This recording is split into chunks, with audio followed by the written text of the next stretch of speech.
So I guess we'll go ahead and get started if All everybody's right. cool. Hello, everyone. This is Mxiety. I am on tonight with the incredible Dr. Dana Waters of the Awake Project. She is also a professor at Antioch University of Seattle. She teaches psychology, and she is somebody who lives with autism. Lives. I actually don't know what the proper terminology there is. I like set up to introduce you, and then it was like, how would I say? Is it the same way where I say I live with depression? Would you say somebody who lives with autism? Is that It really depends on the person. The movement now is to use what's called identity first language. So it's that I right? am autistic rather than I have autism. But it Oh, seems to be the I have autism is more popular with younger kids and parents. okay. But universally with adults, the push is away from having autism to I am autistic. Yeah. Oh, I am. So I It's would just as much say, a part of me as anything else. I wouldn't right. say, so I'm gay also, and I wouldn't say I have gay, Right. right? Just a little So bit of yeah. gay or too much But gay. yeah, that said, everybody has to be comfortable with their own individual labels, and Sure. I'm not one to push one, but I personally say that I am autistic. So would I just say who is autistic? Is that Yeah. how I would? Yeah. Oh, okay, all right. That Yeah. seems too easy. It seems, Too and easy. it's one of those things where like I don't think it's as much as I feel like most people would not be offended if you use the wrong term, but I would just prefer to be Sure. as Yeah. kind and not offensive as possible, right? I think Uh, with labels in general these days, it's always more heartening to be asked. So it's nice that you asked. I appreciate that. Okay. Well, it's a really interesting way to start off an interview, being like, here's an introduction, and I don't know how to introduce you. Sorry about that. There we So, go. if you don't mind telling us just a little bit about yourself, other than, yeah, what brings Sure. you here? Absolutely. Yeah, so I actually am the founder of the Awake Project that some of your listeners may be familiar with. I started that about a year ago. The Awake Project, the Awake part of it, all in capital letters, stands for the Autism or ASPE, depending on which label people like, Women's Advocacy, Knowledge, and Empowerment Project. And the reason it's the Women's Project, it's a little ironic because about half my followers are men and half my followers are women. I don't All right. certainly don't exclude men. Is I really got a flame in my belly about this when I first started to research autism in adults. And anything I could find was all on men. It was all normed on men. The more I could get my claws into that was about women was usually books that had been written by people, women who were autistic, Mm-hmm. not a lot of peer-reviewed kinds of things out there. There was just a dearth of information, and most of the Really? assessment tests used to assess people to see if they are autistic Right. are normed on boys and men. You can read the history of autism.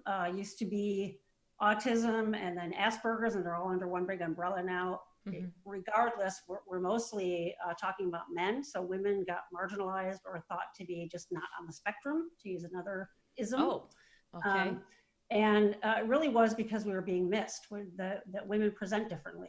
So as I started to read some of these things, I was like, that sounds kind of a lot like me. And I was actually having I have to mention Dr. B in this because I was having a chat with him, Absolutely. chatting with him 4 or 5 years ago after he had graduated. I don't even know how we got on the topic of it. I think I had mentioned something, and that had just said being on the spectrum, and a light bulb went on for him, and he said, "You're on the spectrum?" And I said, "Well, I might be." He said, "Well, that may be why you and I sort of jived so well. We got along really well." And so I said, "Okay, yeah," and didn't really think about it for another couple of years. Uh, did a few more online tests, did what's called self-diagnosing, which is, Mm-hmm. it sounds terrible in the psychology community to Well, we tell self-diagnose. everybody not to do that. Everybody who comes into the stream, they're Exactly. like, "I think I have depression." I'm like, no, don't even, don't do. But Exactly. as a professional, you have a little bit more leeway. It's yeah. But even people that aren't in the field, I think it's arisen for women because we get misdiagnosed all the time because all the symptoms Mm-hmm. that are listed in the DSM and all the assessments that are used to diagnose Mm-hmm. this Mm-hmm. are all based on what boys and men look like who are on the spectrum. Women are getting missed.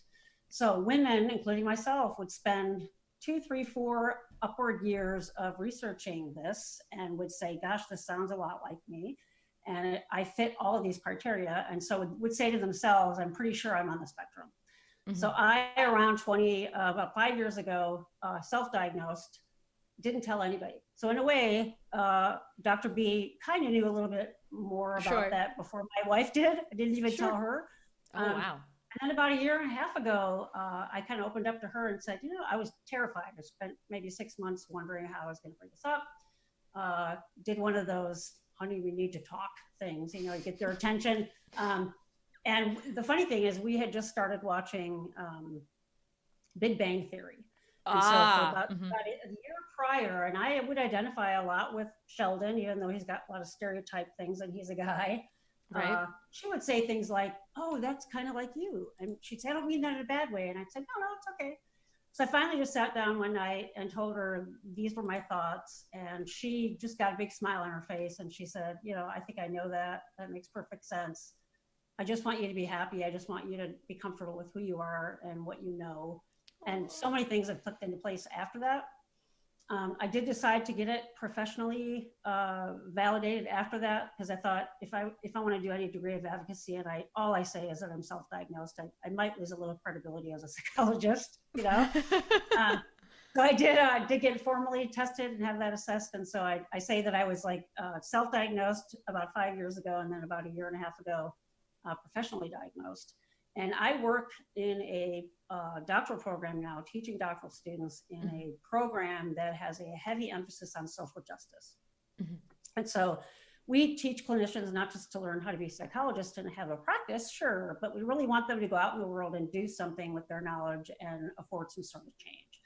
And I had tried 3 or 4 different things during my 20 plus career since I graduated. Nothing really sort of stuck with me. I've done a lot of LGBT rights and advocacy, and that certainly seemed to fit. Not that it fizzled out, but I just didn't have that burning passion in my belly anymore. Sure. And this felt like it could be something.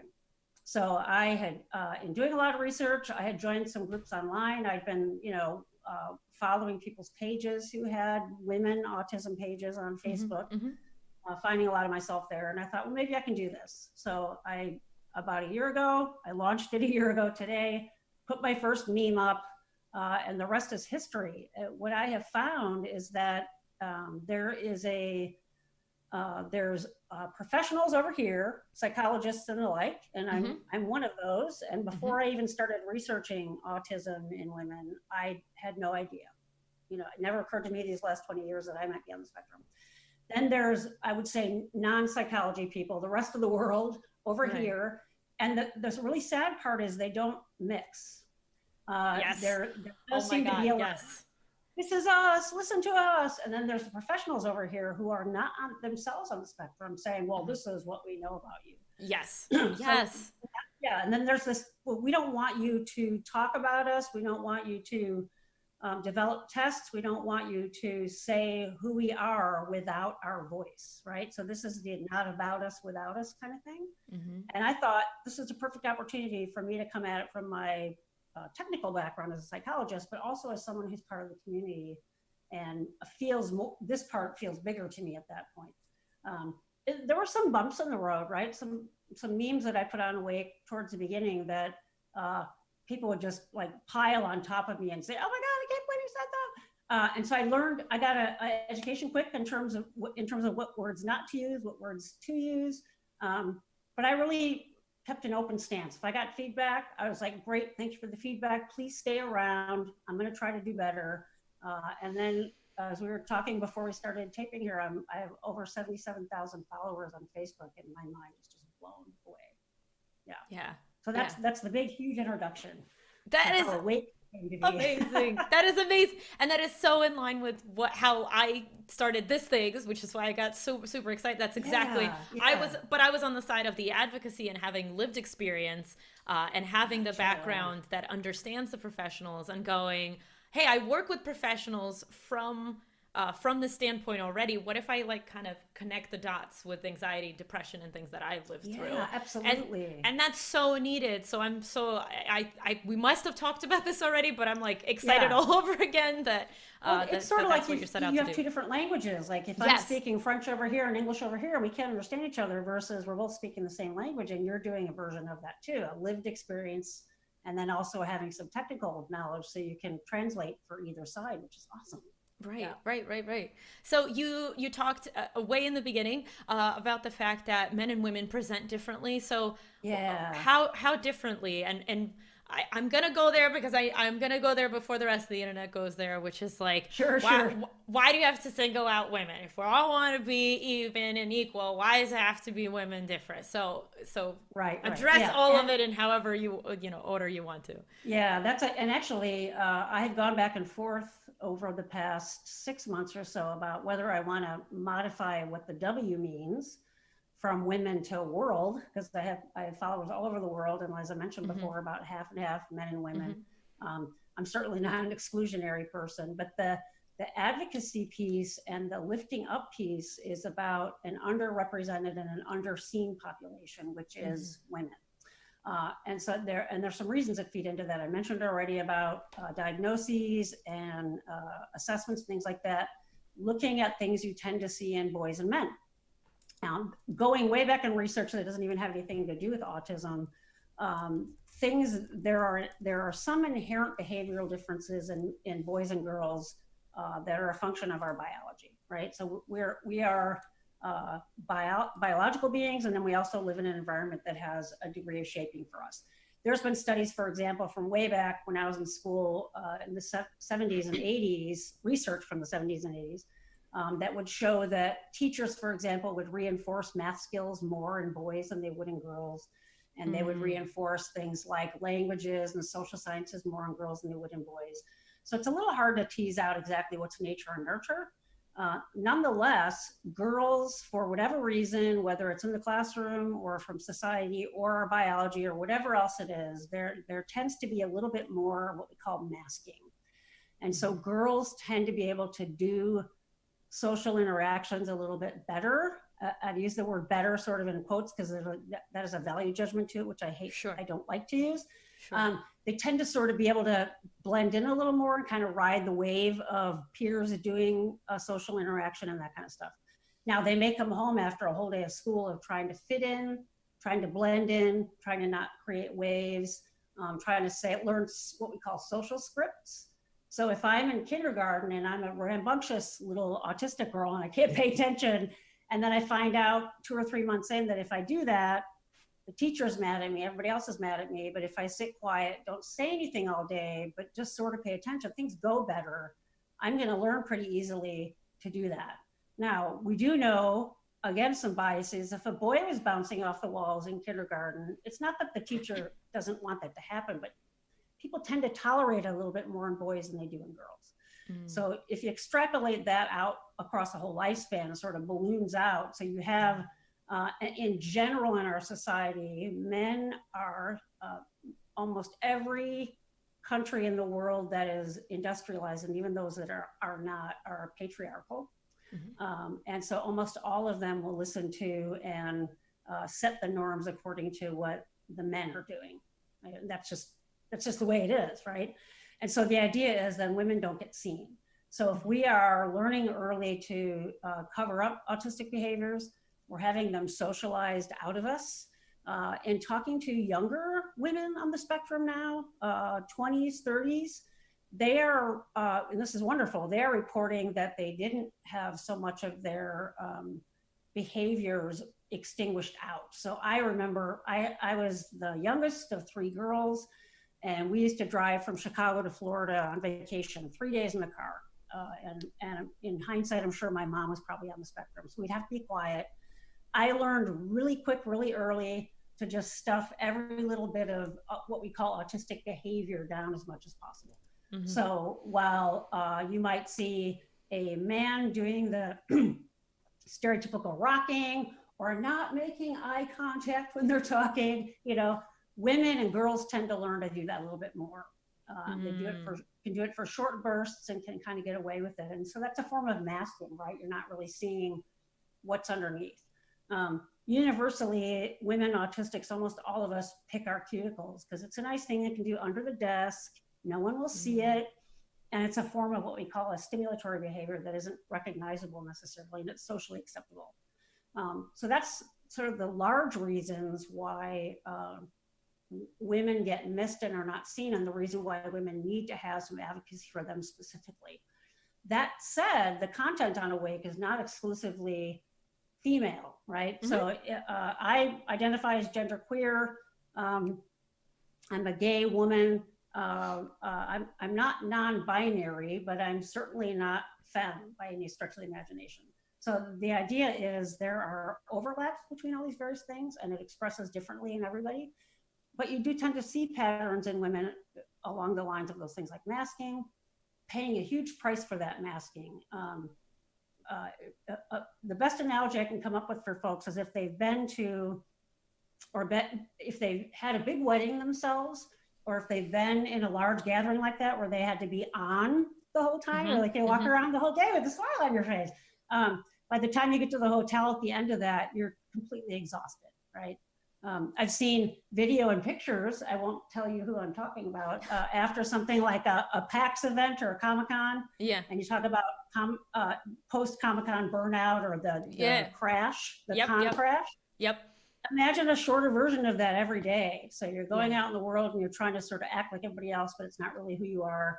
And then when you come home, there's a huge energetic crash for that. So that you see that a little bit more in women than men, because men can be out there and not make eye contact, and people are like, oh, he's on the spectrum, who cares? If a woman does it, there's usually a pathological label attached to it or so on. Yeah.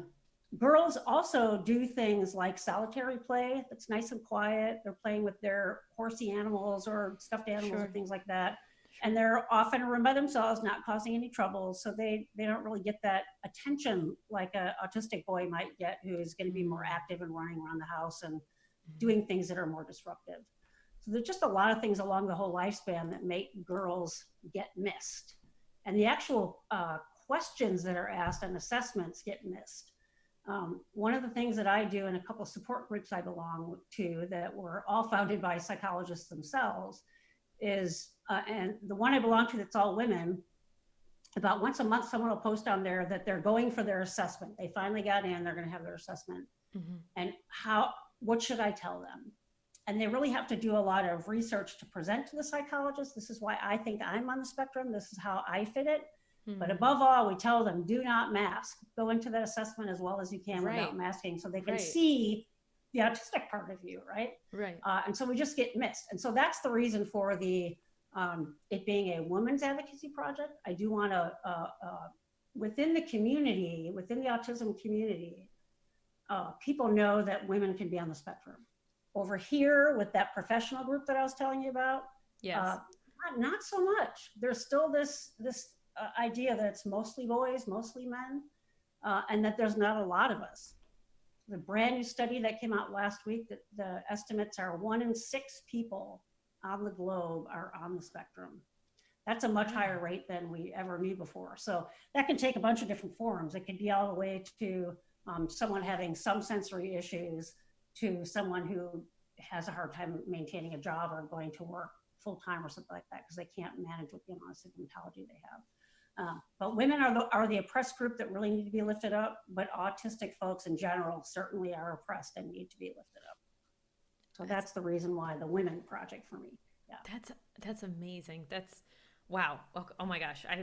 I just learned so much in the span of like 10 minutes. Okay. And we tend to talk a lot. So if I'm talking too much, just let me know. I'm going to let you know. I'm going to let you know you are in an interview and you're expected to talk. So you're good. Cool. You're good with all the talking. Good deal. Excellent.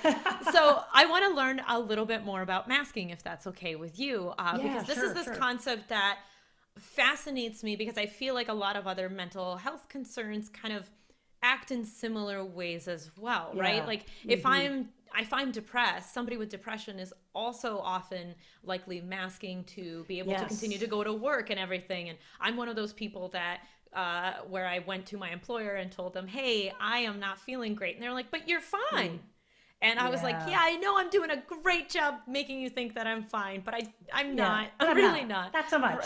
Right. Yeah. So I'm wondering how does masking take place when it comes to autism? And it's if you can maybe go into a little bit of why it's so debilitating, because it seems like, I can immediately play devil's advocate and be like, well, isn't that just fitting into society? Don't we all just want to play by society's rule? Like, why is it different for somebody with autism than somebody else who's pretending to be okay when they're not? Yeah, so you're right. So for all of us, there is a degree of masking when we're adults and we're functional in the world, right? Mm-hmm. Maybe we'd like to go, most of us would like to go to work in our pajamas because they're a hell of a lot more comfortable, but most of us don't because we know it's not socially sanctioned, right? So Right. on one level, you could say that's a degree of masking, and it could be. It's socially appropriated masking. You can have what you're talking about, which folks that have a mental health issue, Mm-hmm. and they're doing the best they can to make sure that people outside of their immediate circle or even outside of their own psyche don't know. And so they try to hide it in various ways, just like you talked about. People that can be pretty profoundly depressed can go to work every day and act normal in front of everybody else and then spend the whole weekend in bed because they have just Right. used every little ounce of energy that their poor Right. brain had up on that week of work. Same thing with anxiety, right? So Sure. all these things exist on a spectrum. You can have someone who's has a certain amount of anxiety that's normal and healthy. Right. You know, I'll tell my students, you should have some anxiety before you have one of my tests Right. because I want you to be worried enough that you study. Right. I don't want you to have so much anxiety that when you start to take the test, you can't even focus and you can't Right. read the That's questions me. and you're, yeah, exactly.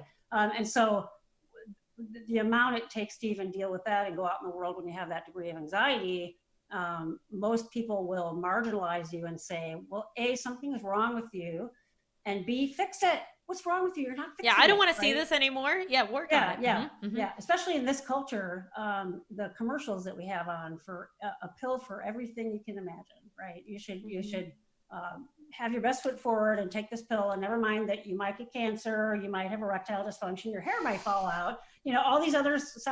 But you should just fit in. You should be normal, right? Yeah. Yeah. So Yeah. this idea of normal is almost, that's kind of a socially appropriated demand to mask, if you will, right? So yes, someone who has pretty significant anxiety, someone who has pretty significant depression, and if they have to go out in the world, there's even a commercial for that now where she's got the smiley face on the popsicle stick, you know, Right. and she's masking. Right. And She's I'm like, literally hey, you masking. stole that. Yeah. Yeah. Hey, that's not But your thing. That's my it's thing. not just my, that's right.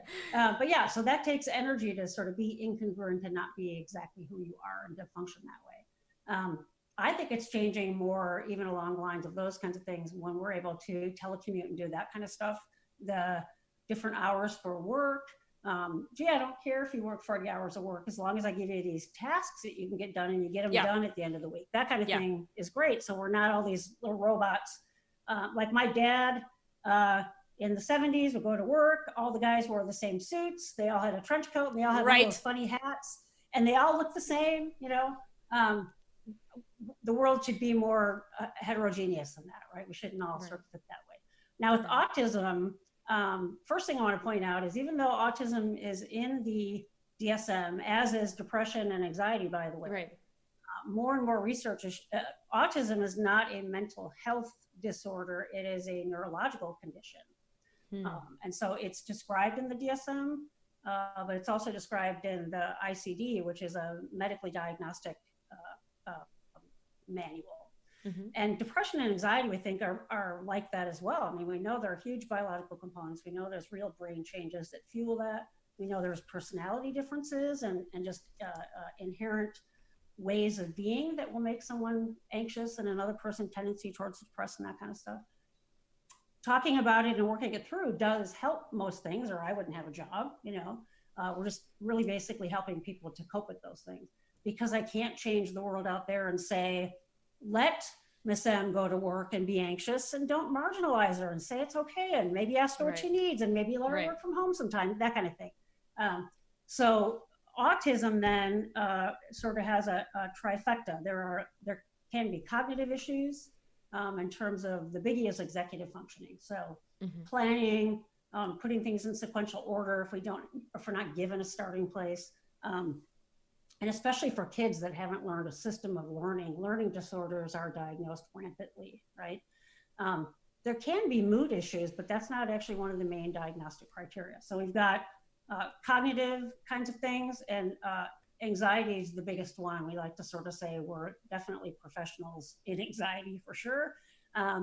OCD is something that tends to go with that. So that ruminating thinking, Not Yes. OCD necessarily like hand washing like we're all doing now, which is probably normal Yes. Oh my version of God. OCD, Yes. Yes. reactive OCD, but constantly thinking. Like my brain never shuts off. And I just thought that's how everybody was. I can remember sitting with I'll ask, since I disclose this to my wife, we'll be sitting there one night and I'll say, so when you're just sitting there like watching a TV show, is your mind everything that happens in the show, are you like thinking of 6 different ways that could go and 5 different ways? And then she'll kind of look at me and she'll just smile and she'll say, no, that must be an autistic thing. And I'll be like, okay.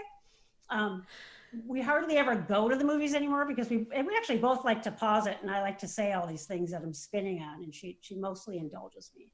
So that's a huge characteristic with autistics. And as you can imagine, that can cause some distraction. Our own brains can distract us. We're prone to distraction externally. And so a lot of Audis, a lot of people that are autistic also meet full criteria for ADD. Mm-hmm. Not everybody that's ADD is autistic, but an awful lot of autistic people are certainly ADD. So we're neighbors. Issues. We're exactly. What do you call it? We're cousins. All right, cool. Yeah. Same parts of the brain, but maybe a few different pins in here and there. But that conversation you're having with your wife sounds very familiar too, because I will look over at my husband and I'll be like, "Is this a thing you do?" And he's like, "No, honey." No. But I love you anyway. Right. Exactly. It's so great when you just sort of get that normality check, right? So different way of brain being. The thing that autistics get put on them is social problems. Right. Okay. Eye contact is a big one. I don't have so much. If I'm thinking, I'll look around a lot, but eye contact is something that I don't have a problem with. I actually sort of like it. But I had 20 years of psychotherapy, body-based therapy, and really learned to look at people in the eye. So most people don't actually aren't comfortable doing that for a sustained period of time. It feels too, it's actually too distracting. A lot of autistics will talk about they lose their train of thought if they're looking at someone's eyes too much. There is learning theory, which is interesting. When you ask people certain things, especially if they're visual, they'll kind of look up like this. You'll see people do that a lot. And those centers of the brain light up hugely for autistics when they're talking to somebody. So that may be some of why we're doing that. But it gets pathologized in saying that, oh, we're so antisocial, if you will, we don't even make eye contact. We might have difficulty with social cues. It's not that we can't pick up non-visual cues. We're actually hyper aware of those things. And because we're hyper aware of those things, I'll get into the third thing. So cognitive, the social piece. And the third thing, it's funny that I ended up on that finger because it's the bane of all Audie's existence, is the sensory issues. And this is really sort of the seminal thing for autistics, is being hyper wired, right? So I'll give you some of the really common kinds of things, like all the shirts that I have, the tags are cut out of all of them. If I have a tag scratching back there, I literally will sit there and I'll fuss and it'll drive me nuts and I won't be able to get anything done. So if you look in my closet, I have 7 of these exact same white shirts. And then I have 20 other ones that are different colors, sweaters, the sweater that works, all different colors. And that's the thing that for me as a 55-year-old autistic now, I'm like, I don't care what the world thinks if they think I'm wearing the same clothes every day. I know I have these different shirts and I know it's comfortable and I know what I have to wear so I can go to work and concentrate on work rather than that tag that's driving me crazy. Right? Wow. So we have sensory sensitivity. This is what it's called.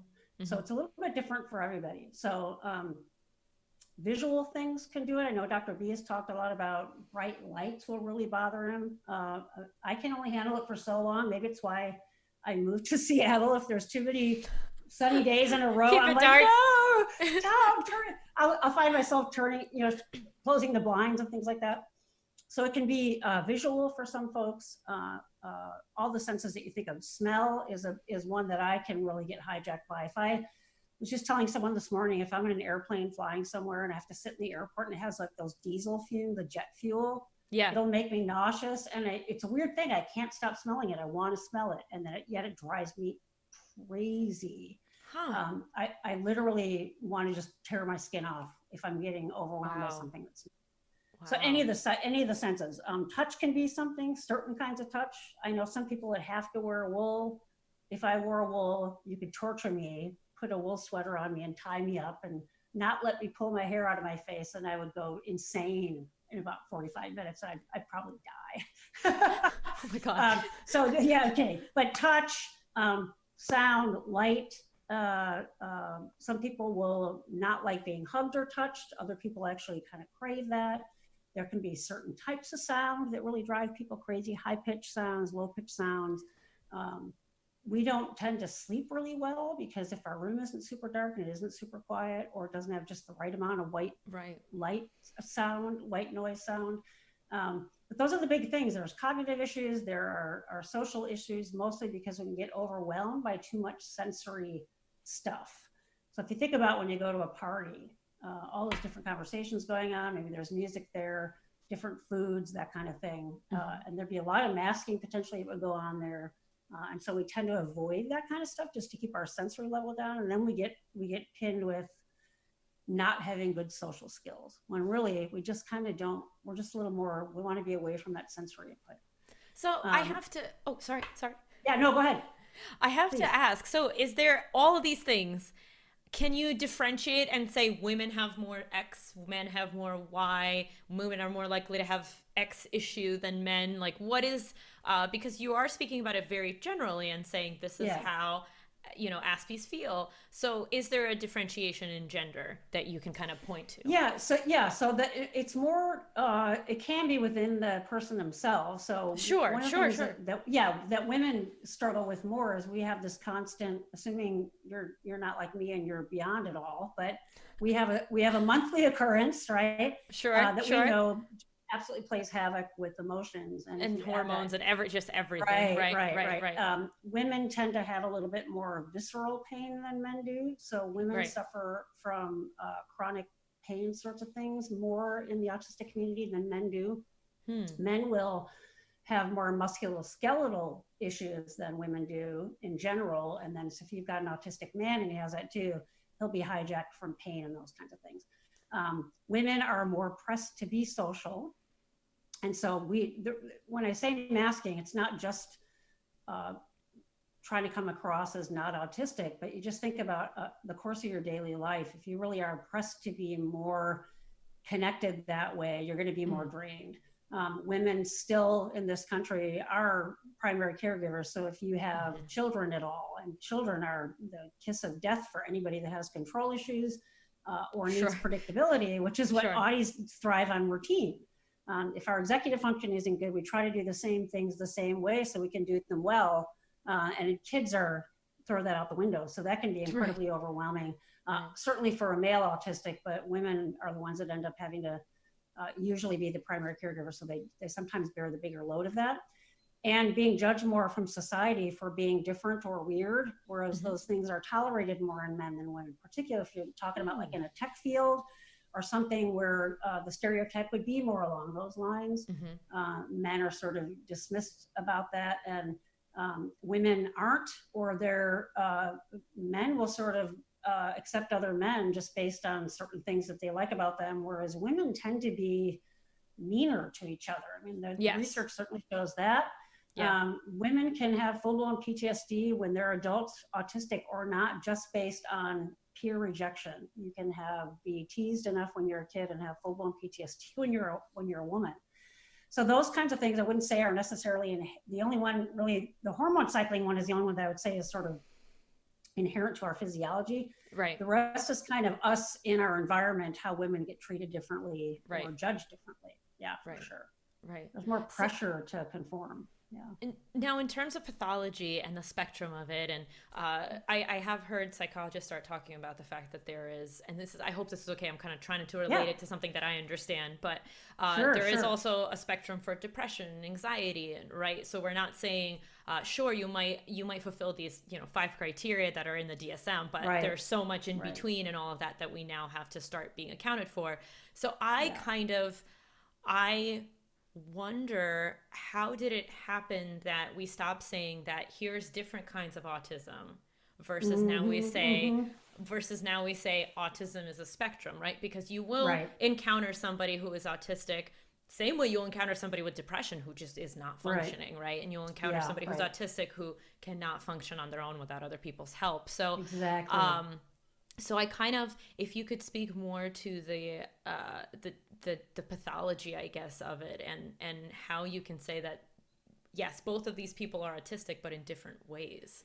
Yeah, yeah, and I love that you keep bringing it back to the idea of like what you deal with, because it really is all these sorts of things. Everything that's in the DSM and any medical issue even has a spectrum to it, right?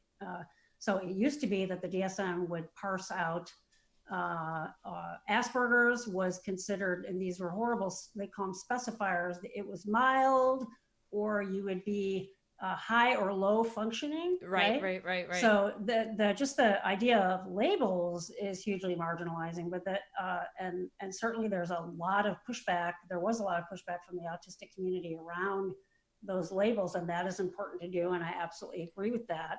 Would you What they did, argue?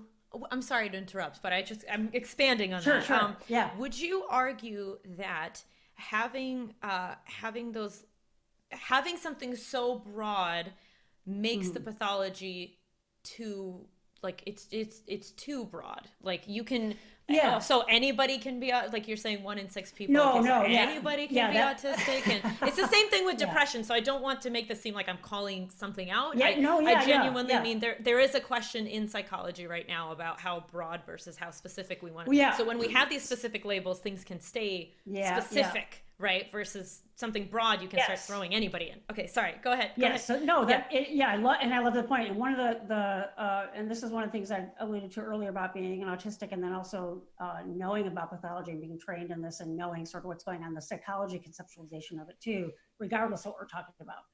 So if you have got somebody on a spectrum of something, like even anxiety or depression or autism, whichever it is we're talking about, we could stretch that out so far, like you said, that it includes everybody, includes the entire bell curve all the way into the tails. And now we've Sure. diluted it. And that if it is everybody, the labels become not useful anymore. So it's true.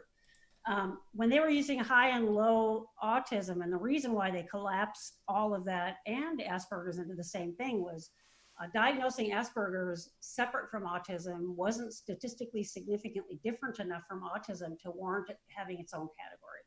Now, what they did is they got rid of the high and low functioning. Now there's 3 levels, which is still a sort of hierarchy, but Mm-hmm. it's how much support somebody needs. So, which I really like. So you can think about that in terms of depression or anxiety as well. How much support or scaffolding does somebody need to do various things because of this thing that they have, or how their brain works? So when we say spectrum, though, too, it implies like a linear continuum, right? Which is not what the writers of the DSM actually sought out to do. It's a descriptor, and it says a spectrum, but in reality, it's kind of like a 3-dimensional spectrum, and everything that's connected to that middle, it's more like a solar system. So it might be that my Pluto is my ability to tune out bright light. It's very far away. For me, it's not an issue. Whereas Mm. for someone like Dr. B, bright light is the sun, and it's 20 feet away from space. Right, And right, right. he's in a close orbit, right? Or it could be that I was having a really bad day and I have all this other stuff on my plate, and now, damn it, that sun has now become the sun for me too. So what we want to look at is various parts of someone's functioning. How are they in different environments? Because we're not separate than our pond, right? So you may experience your anxiety symptoms very differently when you're home alone, when you've had a pretty good day and things are going your way, than they would if you're at work or you're having to give a presentation or something like that and talk to a bunch of people, if that makes you anxious. That's more of the true meaning of a spectrum. It's meant to say the core pieces, the cognitive issues, the sensory issues, and the social issues are the middle prongs, and everything else can sort of rotate around that and can vary by situation and can vary over the lifespan. So it's really interesting that we're seeing about autism. Certain parts of it tend to get better as you age. And I Huh. don't think it's that your brain is all of a sudden is cured. It's just that your how you move through the world is figured out that you can accommodate yourself with those things, and your brain is no longer developing. So if you've got autism and you've got all this your own solar system kind of going crazy over here, and you're developing and you're learning and you're 7 years old and your brain has a third more mass than it had 2 years ago, we don't even, are we in a solar system anymore? Where are we? So there's a reason why all that is so difficult to deal with when someone's still developing. And then usually by the time you hit early 20s, those things start to stabilize a little bit. And ironically, that's when things like depression and anxiety tend to get bigger because the brain is kind of gelled in that mindset. And now you actually oftentimes don't have the supports you did because you're living away from home now. Maybe you've gone off to college for the first time. And now you're having to get all these different supports out here that you're not used to having to seek because they've been there for you. So absolutely, I think you're right. I think any sort of diagnostic label can get diluted enough that it makes it that everybody could fit in there. And that's the proverbial, but isn't everybody a little autistic, which is the most offensive thing you can say to an autistic person. Right. Yeah. Oh. Isn't everybody a little anxious, like you said? Right. Sure, No. sure. Yeah. Oh, like I have a little bit of OCD. Bit. Right. Yeah. Yeah. And if I'm anxious doing some various thing, but I can survive through it versus somebody else who practically passes out from their anxiety, that's not the same thing. That's not even in the same galaxy. Right. It's very different. So we also do a thing in our culture. That's that norming again. That's us wanting to all fit in and be the same, which is sort of weird in a society that says it values differences. Right. We value differences, but only so far. We don't want you to be weird, right? Yeah. Don't be weird, but like be the same. Don't be weird. But not different, but the same. Yeah. But different enough because you're unique. You're very unique. Don't forget, you're so unique. Yeah. That's what I'm loving about the younger generation is they've grown up really with positivity around weird and differentness in a way that we never had. And I think it's wonderful. I think it's great. Yeah. Hopefully. Yeah.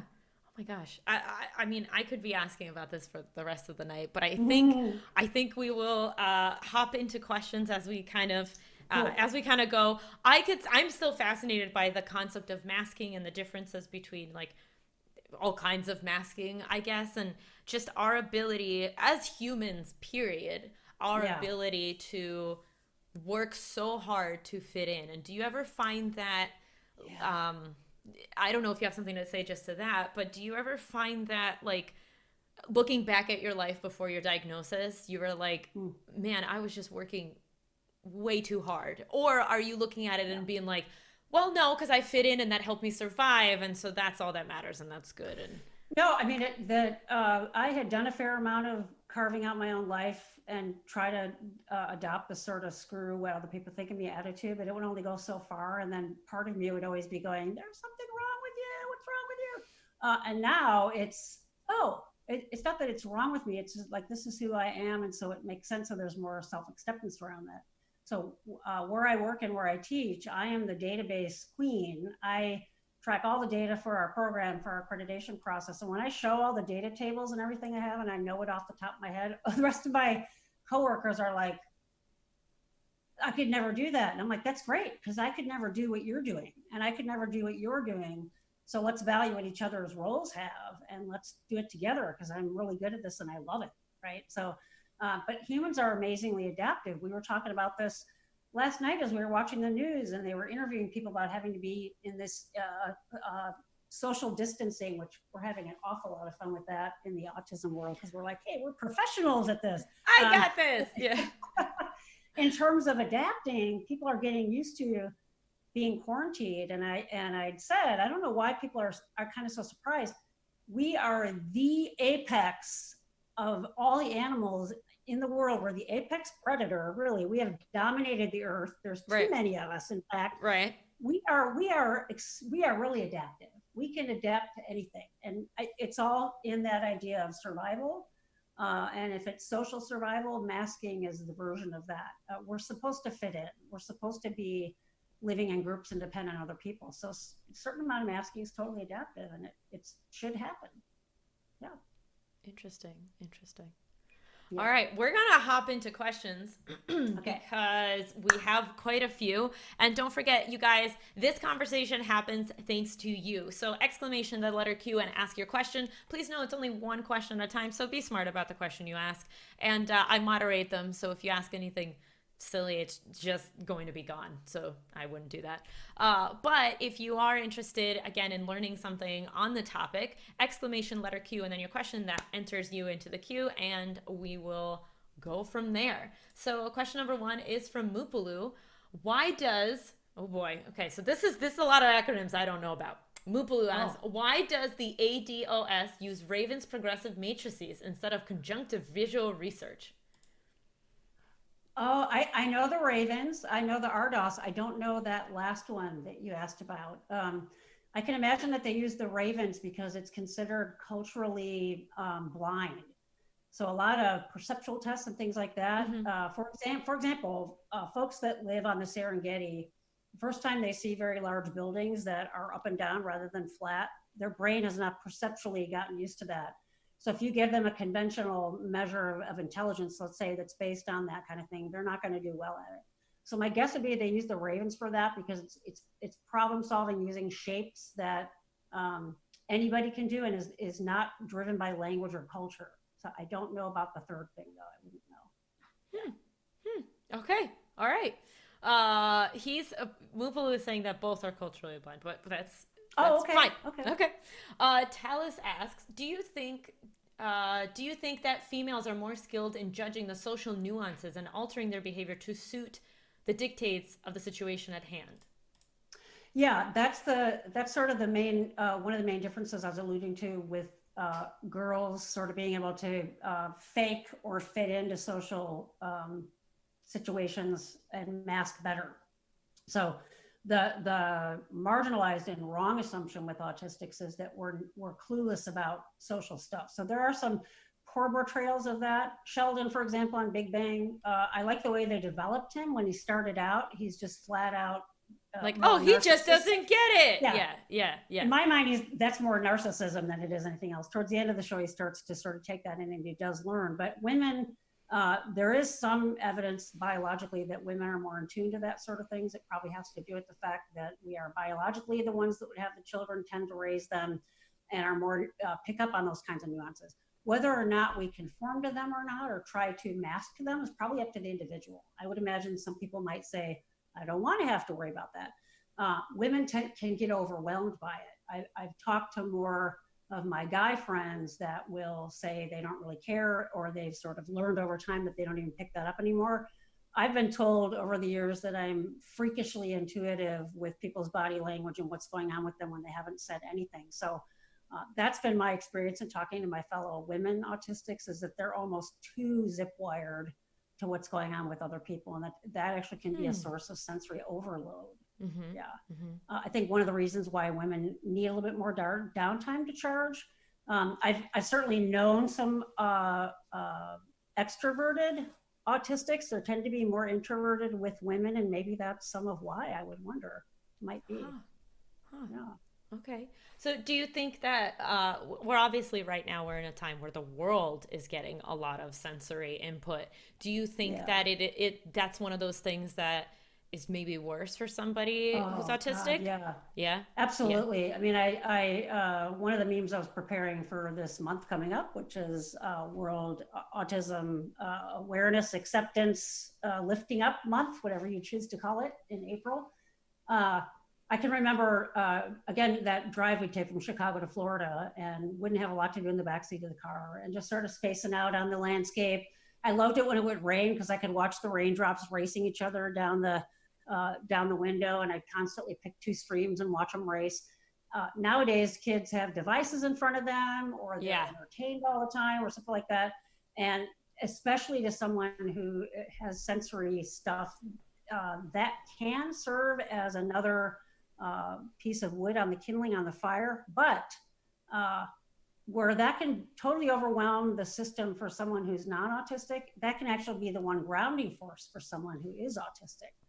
Dr. B has talked a lot about this. If someone their way of grounding and attuning is to be on social media or be watching a video or something like that. That's their form of what we call stimming, which is a way of getting grounded that would be like rocking, but it's an adult version of that, or a cognitive version of that. Taking that away would be a problem. But absolutely, in our world today, we're getting hit with sensory stuff from everywhere.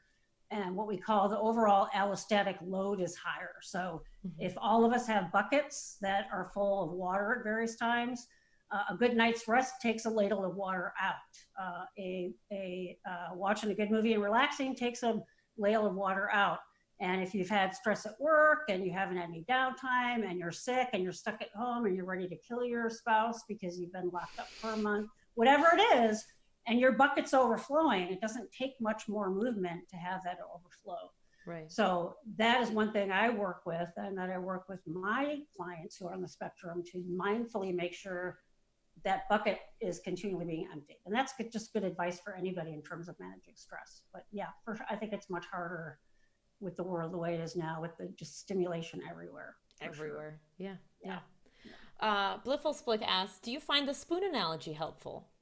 Do you know the spoon analogy? I guess yes, we can back I do up. know it. I do, yeah. Okay. And actually, the bucket analogy I came up with, I know the spoon analogy was originally made in the chronic pain world, and I work with chronic pain folks. I'm a chronic pain sufferer myself. And it's this idea of you have a limited amount of energy, and once you use a spoon for something, you only have, once you're out of spoons, you have no more energy. So that is sort of a model of taking things away, and then once your spoons are gone, you need to recoup. And then I like to use that in addition to that bucket of water analogy, because that is your accumulated stress. And if you're not doing anything to empty that, that can actually take you down as well. But yes, whether you're thinking of it in terms of spoons, a bucket, whatever your mind latches onto for that technical term of an allostatic load for your body and your mind, either analogy is just great, whatever makes sense to you. Whatever works for you. Got it. Tally's asks, what advice would you give someone who's autistic where their routine has been severely disruptive at the moment, and they're having a hard time adapting to things? Yeah, it really depends on what your situation looks like. So if you have other people in the house and that's some of what's bothering you, you've got to talk to them and carve out time that you need for your routines. And letting them know that, for example, I need to get up, I need to be able to brush my teeth or do whatever in a certain order, or whether it's I need an hour at 3 o'clock to unwind. You may engage in more stimming now than you were doing before. Typically people, when their routine is disrupted, they need to do that a little bit more to get that nervous energy out or to just soothe and deal with it, because stimming is a soothing behavior as well.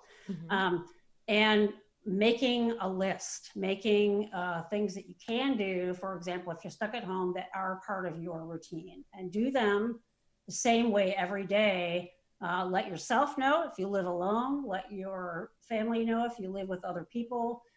The reason you're doing this way every day is to keep that overall load low, so you still have spoons or water out of your bucket or whatever it is. But yeah, you're having to sort of shrink the world of what you had prior to all of this isolation to fit the container that you're in now, which might just be your house or might be your neighborhood, whatever that is for you. But yeah, a lot of people are suffering right now in terms of work routine, or if they went to the grocery store every day to get fresh food, they're not feeling safe to do that. So I'd say, well, maybe get 4 or 5 days of it. And there was a video online where a guy he ran a marathon on his balcony somewhere. I think it was in the States. He ran 26, what is a marathon? 26.6 miles. Ran that on his little balcony outside because he really couldn't run the neighborhood. So I'm not saying run a marathon on your balcony, but take something that might have been bigger and more expansive out here and bring it into your home now that you can still do a version of it that works, and you do the same thing every day, and that will really help. Got it. So keeping that routine. That's another one. There's a lot of I hope I'm not making it about me, but that's another one that is very similar for people with ADHD, where I'm like, I crave the transitions, the routine, yeah. Well, if you think about, so whether it's autism or ADD, executive functioning is an issue, right? So I like to use the analogy of you see these buildings going up all over the world, and you see them build them from the inside out, right? It's always the big tower where the elevators go, and then you see the stories going up, and then they put the the windows on the outside, and you have this building. Folks that have executive functioning issues don't have that core in the middle. It just is all over, and the floor is intermingled. And what we need is like when you see those buildings that have the lattice work on the outside because they're rehabbing the building, scaffolding. You see the scaffolding on the outside. Routine is scaffolding because we don't have that inner part to keep the building together. If you have executive functioning issues, you need routine to hold it all together. Doing the same thing in the morning. This would hit me like if you're used to routine and you wake up in a hotel room, you realize you're more scattered than you usually are, right? Where the hell is my toothbrush? And what time is it? And oh my, everything goes out of whack.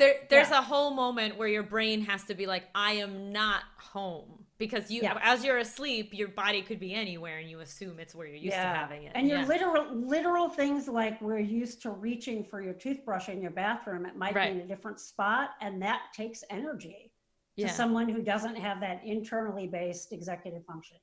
Wow. Anxiety, depression, autism, and ADD are just seminal executive functioning hijackers for sure.